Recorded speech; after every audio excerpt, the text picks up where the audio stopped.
Hey there, and welcome back to the Nonprofit Show. I like to say back because I'm making this big, broad assumption that all of you have been here before. So I'm glad you're here for the Nonprofit Show, where we have Wendy F. Adams, CFRE, with Cultivate for Good. And Wendy has brought to us a conversation, and it's really the recipe for success. So you're going to want to get, I'm going to say, an index card, because that's how we used to jot down recipes. But it's all about relational leadership. So stay with us because she's got some great information to share with us. Before we dive into conversation, we want to remind all of you who we are if we haven't met you yet. Julia C. Patrick is here. She is CEO of the American Nonprofit Academy. And I'm Jarrett Ransom, nonprofit nerd and CEO of the Raven Group. Honored to be here today. And also, shout out of immense gratitude goes to our friends over at Bloomerang, American Nonprofit Academy, Nonprofit Thought Leader, Fundraising Academy at National University. Also, thank you to 180 Management Group, Your Part-Time Controller, Staffing Boutique, JMT Consulting, Nonprofit Nerd, and Nonprofit Tech Talk. These are the companies that invest in not only the show, but all of you and the conversations that we have here. And if you missed any of our 1,000+ conversations, it's okay. We've got you covered. You can download the app by scanning that QR code. You can also find us on broadcast and your podcast channels. So Wendy, that's it for the housekeeping. We are thrilled to have you here today. When I met you, you have this bright light. You just shine into the community, and I just am thrilled to have you on as a guest. So again, for everyone watching and listening around the globe, we have with us today Wendy F. Adams, CFRE. She is with Cultivate for Good. And I would love, Wendy, for you to share with us a little bit about yourself and Cultivate for Good. Well, ladies, thank you so much. I'm so excited for today. I've been eagerly anticipating. Cultivate for Good. Well, Wendy F. Adams is a recovering nonprofit leader. And that's how I introduce myself quite often. I love what we are able to do in the nonprofit space and leading out in that space. What I recognized most recently was that I could do a lot more out from behind the desk of one organization in helping to speak into leaders. Mission. We all know how important our mission is. They are hairy, big, audacious, God-sized goals, changing the world. And the importance of making sure that what we do every day is continuing to move that forward. That's where Cultivate for Good was birthed. I want to make sure that I can speak into as many leaders, executive leaders, board leaders who are working in that space to make sure that they don't lose sight of mission and movement. And I don't want to get ahead and spoiler, but that those things got to be aligned. So that's Cultivate for Good.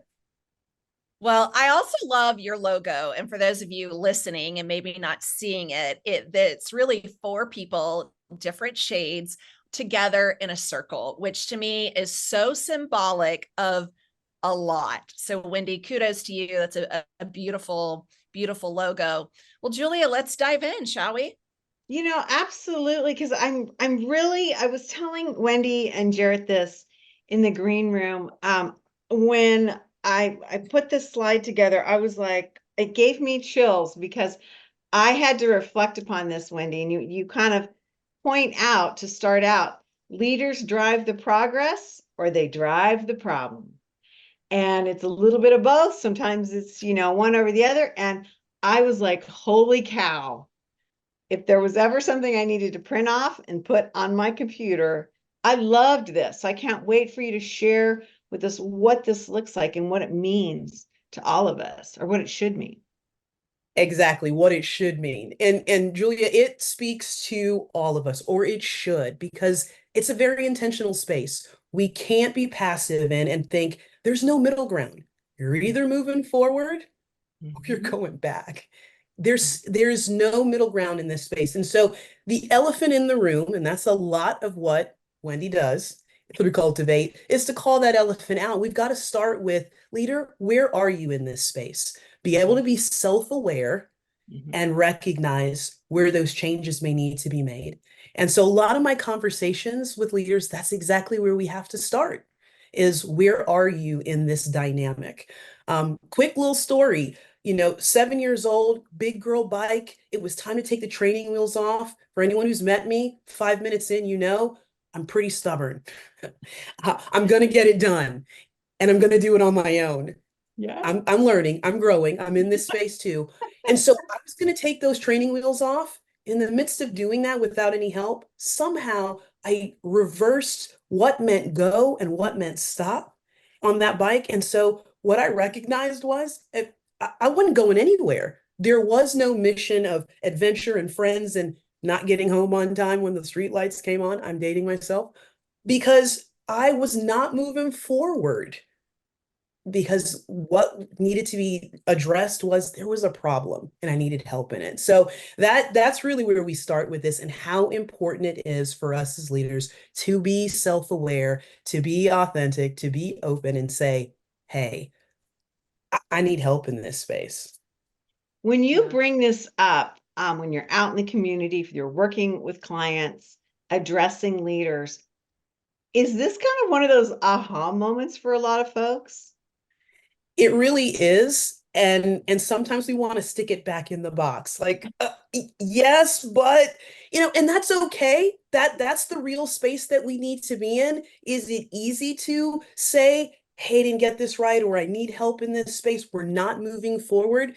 No, it's not. But let's face it, we know that our supporters and our donors and those that were there to help, they can sniff out anything that's not authentic. So we've got to start with ourselves and just being real. I love that so much. I'm really curious. So when we talk about relational leadership, in particular, this first key topic, do the leaders drive the progress or do they drive the problem? And you pointed out having self-awareness. What if they're not aware of their self? Like, how do we bring that elephant into the room? Yeah, Jared, I think that's a fabulous question. I really do. Well, and you're absolutely right. Most of the times when I'm being invited into a conversation, someone at least knows as a leader, this is coming, or something along the lines of, I've got to be open to change. But we do have to ease into that conversation. And there are usually others in the space who are on the front line, who's reporting to that leader, who's recognized this. And a lot of times that's who's introducing me. And so I'd like to have them alongside, creating a safe space to say, giving examples, things like this, when you do, when you ask, and so that we can have conversation. This isn't you're doing it wrong. This is, let's conversate on how we can move forward better together, but that leader recognizes they're the one who's setting the tone. Yeah. Setting the tone and also aligning the team. Is that right? Yes. Because I want to get into, in fact, we have here alignment, and just how much that plays probably a very critical role into the success of relational leadership. Talk to us about alignment, Wendy, and what does that mean when, when you speak to your nonprofit leaders in regards to this? So what we again, we started the conversation around mission and how important that is. But how many leaders can actually speak out what their mission is? Mission statement. Why are we doing what we're doing? Right? Why? Then we can speak to the what do we do before we can get anyone involved in the how. How can you come alongside and be a part of? And so that alignment space starts with knowing our mission, making sure we are all actually moving every day. What are the activities that we're doing? What are we bringing our volunteers into? How are we engaging with our board? What direction are we giving them? Is it actually moving the mission forward? It's a lot of my conversations in this space take us into that HR space where we say, we've brought in great talent, but they won't stay. They're not sticking. Why is that? Because they've gotten so excited about a mission, but when they come into work every day, that's not what they're doing. It's not aligned. And now they're sitting in that space of just being stuck. Yeah. It makes me think, sorry, Julie, go ahead. It's fascinating because I think that a lot of times these ecosystems are going on, but we don't recognize it and we can't articulate it. And I'm wondering, when you work with the nonprofit sector, Do you find that people can identify that there's a problem, or that there's a direction that they can move towards? Or is it just general, oh, I hate this, I'm done. I can't see a path forward, or maybe use that word correction. It's an and both, really. It depends on where we're meeting along the spectrum, if they're just throwing their hands up. And so we have that opportunity to bring that conversation again back into play of here's the example of when I felt this way. We all know there are enough assessments that are out there to tell us, who speak into who we are, what seat on the bus. What's more frustrating? Not taking the assessment. They're wonderful. But once I've hung that door hanger, put that plaque up, I've told you who I am, and then you don't interact and engage with me that way. That's a frustrating space. So if we can have all this useful information and then actually act upon it, that's the sweet spot in the conversation, when we're talking about frontline and leaders and how we can make this alignment really come into play and make the moves that we need. Yeah. And Mhm. Julia, your question and my question are very much aligned, ironically. Wendy, we Not hear ironic. often that people leave their boss or their Mm, supervisor, not the job. that's right. How much does that play into this? Because I feel like it goes with, do the leaders drive the progress or the problem, as well as that continued alignment? How does that show up? Well, we all know that the world that we're in, this space of nonprofit, is all relational, right? We're working with people. There's great cause, but we're working with making lives better, changing family trees. So it doesn't change anything when we talk about how we relate to one another, as far as there has to be that ongoing dialogue. You're right. People aren't, there's actual grieving so often when we're walking away from the space that we're in because we love the mission and we want to continue to see it come to fruition. I just can't do it with this team anymore, or I can't do it with this leader who's not listening, who's not being curious, who's not stepping in. And so that's so often the space that we're in. Yeah. Absolutely. Well, as part and parcel to that, you give us, and we'll put our chef's hat back on and the chef's apron. You give us four ingredients that we really need to be thinking about so we can look at this as a recipe. And let's start with influence for excellence. What does that mean? Yes, yes. Well, I think that we're seeing a theme here, and I know we're around lunchtime for some. So, there are these ingredients that are so important to making this work, right? For us to be able to move forward. Influence for excellence, and recognize that word excellence, not perfection, right? Mhm. What does that mean? And there is a difference. Perfection actually can get us stuck. We're back to that stuck space because until it's perfect, it can't move forward. What we need to encourage as leaders is for others who we're leading and walking out, that they can come into an excellent space. That excellent space is we're going to cross our T's, we're going to dot those I's.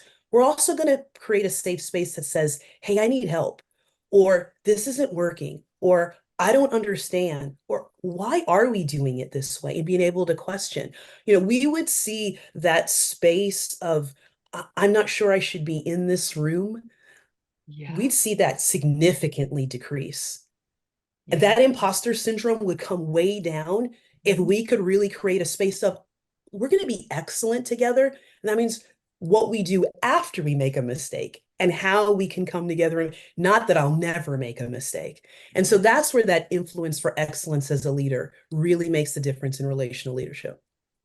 Wow. Yeah. I love that because I was just talking with somebody yesterday and from a nonprofit, and they expressed the exact same thing, how frustrated they were at the cadence with which the organization moved forward, because everybody was so freaked out about being perfect and not moving forward. I mean, that conversation was less than 24 hours ago. So amazing. Now, the next part of this magical recipe is mission possible. What does that look like? Well, core value. What are we saying? Mission, mission, mission over and over again. Do you, as a leader, believe that your mission is possible? Are we just speaking out words? Right. Or do we actually believe? I really enjoyed the movie Hitch. And so I'm just going to take a piece of it. There's a lot of good and fun in that movie. Towards the end, two main characters, right? One gets called out. So Will Smith gets called out in the fact of, hey, you're selling this thing. You don't even believe it. You don't believe what you're selling.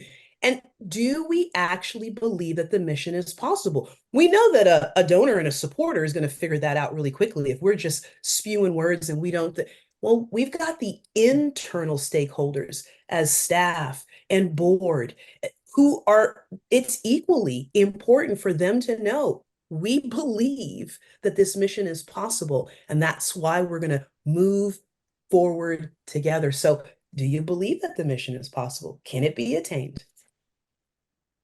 So that is so fascinating to me. And the one that comes to my mind, well, there's two: homelessness and hunger. And I Mm, know we want to eradicate both, right? Like we do. Is that truly possible? And as the world changes, economics change, landscapes of, what is a quality of life, and how is that affordable? Are you seeing in these conversations, Wendy, that true assessments are happening and leaders will say, I don't know if it really is possible, whatever the is, and then they readjust? Are you seeing that happening more through this lens? I am. And that the answer to it is collaboration. That's what I'm recognizing as the response back. You know what? We've got to make a course correction here because it's not all about us. We can't do it this one way, but let's make sure that we're partnering with our neighbor next door who's addressing the same issue, but has a different aspect and look on. And so we're recognizing, are we going to eradicate it completely? But we can make a big dent in it better together. And so that's what I'm hearing and seeing and encouraging is that space of collaboration to be able to address these missions that are, like I said, big, hairy, audacious, God-sized goals. I love it. I love that because I think that's a better foundation for strength, Absolutely. that Absolutely. collaborative issue. Now, another thing you talked to us again, we're ingredient 3. This is a simple recipe, right? 4 ingredients. Yeah, not so much, but really smart goals. Talk to us about that, Wendy. So we all know what SMART goals are. We know what that acronym stands for. We've gone through the process of writing them down and walking through and assessing and halfway and do it. But are they really smart? Are they relational? Are we empowering people with these as leaders when we walk alongside and say, hey, fill this document out because we need to have it in your file and we'll talk about it at the end of the year? Is that all that it is? Are they authentic? Or just again, something to write down because we have to. Big one. Are they loyal to the mission? Like, are the goals actually in a space where they're staying loyal to the mission? Or is the mission here and we're over here with the goals? Now we're, I don't know, in charge of a committee, but does that actually stay to the space of what's best for who I am and moving forward in the mission? Are they lasting and foundational or fluff? And we know that M stands for measurable. And so, I like to say in that really that Y is a yardstick because I want to emphasize they have to be measurable. They have to be a measurable goal, not something that is arbitrary, because that's how we're going to be able to work with one another and stay the course or know when there's need for a course correction. So Yeah. Wow. that ingredient, so important. I'm really curious, Wendy, because you brought up the board earlier, and hearing you talk about relational leadership, I'm hearing and taking on it's more of the culture that is created and fostered within the organization. So if that's accurate, and if that's my interpretation, how are we shifting this culture to include all stakeholders, the board, the team, the internal team? I think is easier because we are with them more often. We are not, and then the next level, if you will, are the board members, and then out from there. Is my interpretation accurate? Because that's really what I'm hearing, and I'm loving it, by the way. Jarrett, you're definitely picking up what I'm putting down. And that is Okay, exactly it. good.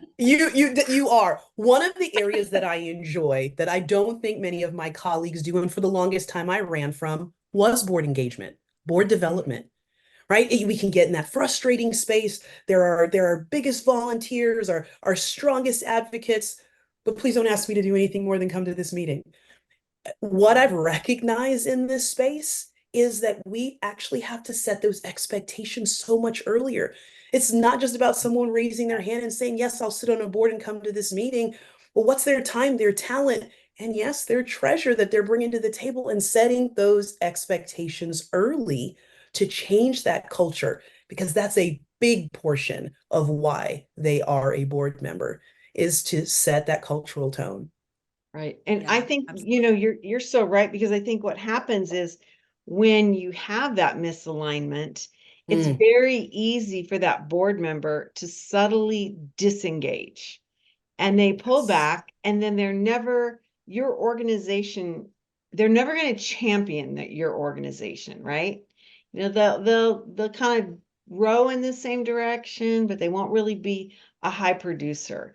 And so I love that you address that. We don't have a lot of time, but I want to make sure that we really get that final ingredient into the recipe, and that's compassionate accountability. And Julia, the secret sauce doesn't take long. We're just gonna, but you've got to have a dash of it at least. Compassionate accountability. And it's an and both. It's not an either or. Compassionate accountability is one of those spaces of, I'm going to empathize as a leader with you. I'm going to get down in that hole, as my friend Brene Brown says, right? I'm going to get down in that hole with you and understand. This sucks. This is hard. I'm so sorry. I'm not going to try to fix it. And I'm going to keep you accountable. In that space, I'm going to keep you accountable to the goals that have been set and what you said that you were going to do. We're going to do this together. As a leader, I'm going to come alongside you. And sometimes it's hand against your back, keeping you propped up and pushing you forward. But I am going to be empathetic and keep you accountable and responsible to what you said. I didn't know what this was until a frister of mine, friend's sister, retired Navy officer, said that that's what she recognized on the other side of her time in the Navy, was that that's the piece that kept her moving, is when she had a leader who could see the hard and be there with her, but not let up on the fact of, there is championing that has to be there. You got to stay accountable to the goals. We're going to do this together. I experienced that myself and didn't have a name for it, but that's the secret sauce to the relational leadership and moving forward, that alignment space to happen, is that you've got to have a leader who's going to do both of those things. It makes all the difference. What about teaching that to your C-suite leaders, or just other leaders that you identify within the organization, so that to use, to tag on to what Jarrett said, developing that cultural awareness within that organization, that this is how we're going to work. This is how we're going to grow the organization. How do you do that as well? Or do you? Well, you do it. And what's great for me, and I'm telling my story, I reported to the COO of the organization. We have 4 chief officers. So if one could bring this to the table, I made sure that I highlighted and said, this is something that has to become a part of our DNA. It has to be a part, and it can't be one of you. It's got to be all of you. And it's got to pour into the expectations of our board.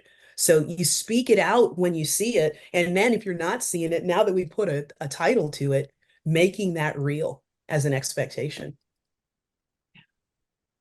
Also, when we're hiring new staff, right? Like when we're promoting new staff, this is something that we're looking for them to maintain as part of our culture. But when we're Absolutely. also looking to bring on new staff and looking for that cultural fit, it's really, a litmus test too. How do they see and interpret relational Mm. leadership? And is that in alignment for, for the new hire and the team? I just think this has been fascinating, Wendy. So thank you for sharing your valuable time, your expertise. I feel like there are so many organizations, maybe all 1.8 million registered nonprofits could use some of this coaching. Well, that's the hope. I really want to be able to share with as many as I can. That was the hope of why I stepped away and said, let's do this thing. Well, Yes, I appreciate I do. I appreciate it too, Jared. I think it's really a powerful thing to work with somebody who has been on the inside, who can, give you that insider's view, but also at the same time be able to step back and kind of give an assessment of what that overview looks like and the magic of making some adjustments to move the organization forward. So those four ingredients, which I loved: influence for excellence, mission possible, really smart goals, and then compassionate accountability is you said, Wendy, it's that dash, it's that extra thing that gives you the chef's kiss. So you have been remarkable. Wendy F. Adams, excuse me, CFRE, Cultivate for Good. Check out Wendy's site, cultivateforgood.com. There you'll be able to learn more about Wendy and her work and her approach to the nonprofit sector. And you're right, Jarrett, 1.8 million nonprofit organizations, they all need this type of thought process, right? Really, really, really powerful. In case we haven't met, I'm Julia Patrick, been joined today by the nonprofit nerd herself, Jared R. Ransom, CEO of the Raven Group. Again, as Jared mentioned at the top of the show, we are here because of the support of amazing sponsors, and they include Bloomerang, American Nonprofit Academy, Nonprofit Thought Leader, Staffing Boutique, Your Part-Time Controller, 180 Management Group, Fundraising Academy at National University, JMT Consulting, Nonprofit Nerd, and Nonprofit Tech Talk. These are the folks that join us day in and day out so that we can have these amazing conversations like we've had with Wendy today. Okay, Wendy, I'm going to keep this cookbook thing moving, the recipe, chef's hat, apron, the whole 9 yards. I'm going to keep it going. It's great. Fantastic. Thanks so much, ladies. I have enjoyed it tremendously. Great. Hey, everybody, as we sign off every day, we like to leave with this message. And it goes like this: to stay well so you can do well. We'll see you back here next time on the Nonprofit Show.